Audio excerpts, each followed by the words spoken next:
La menace est là. Derrière ces montagnes qui marquent le début du Sinaï égyptien, les combattants de l'État islamique.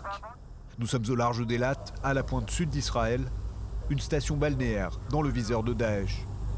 C'est dans le golfe d'Aqaba que la marine israélienne est la plus visible, une zone en état d'alerte permanente. On est prêt à affronter n'importe quel type de menace. Il y a constamment des prévisions qui sont faites de sorte à ce qu'on ne soit jamais surpris. On s'entraîne et on répète des scénarios pour que notre niveau de préparation soit le meilleur possible. Des exercices à seulement quelques kilomètres du bord de mer et des vacanciers. Dans cette simulation, ces marins ont moins d'une minute pour se ruer sur une cible suspecte et la neutraliser. À chaque position du navire, on fait feu. Chaque exercice se fait à balles réelles. Dans cette région paradisiaque, l'envers du décor est saisissant. Ici, les djihadistes sont capables de tout. Attaquer un navire comme ils l'ont déjà fait contre la marine égyptienne, tenter de s'infiltrer à Eilat pour tuer des touristes ou les prendre en otage. Si la marine de guerre israélienne a considérablement musclé son dispositif en mer Rouge, la plus grande menace posée par Daesh est terrestre. Nous voici à présent dans le désert du Negev, entre Israël et l'Égypte, 266 km de frontière commune.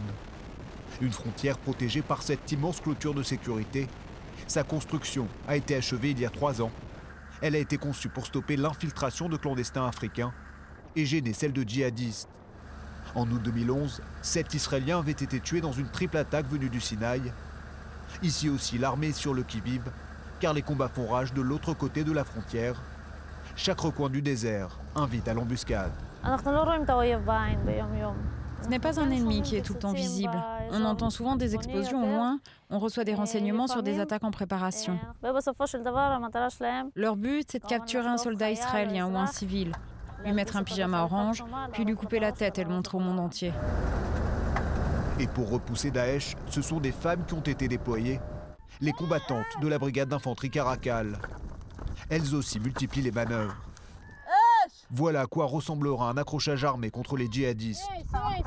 Des entraînements sous le regard intrigué des forces égyptiennes. Leur première position se trouve littéralement collée au barbelé. Mais dans la lutte contre l'État islamique, Israël et l'Égypte font front commun. Une coopération militaire discrète dénoncée par Daesh.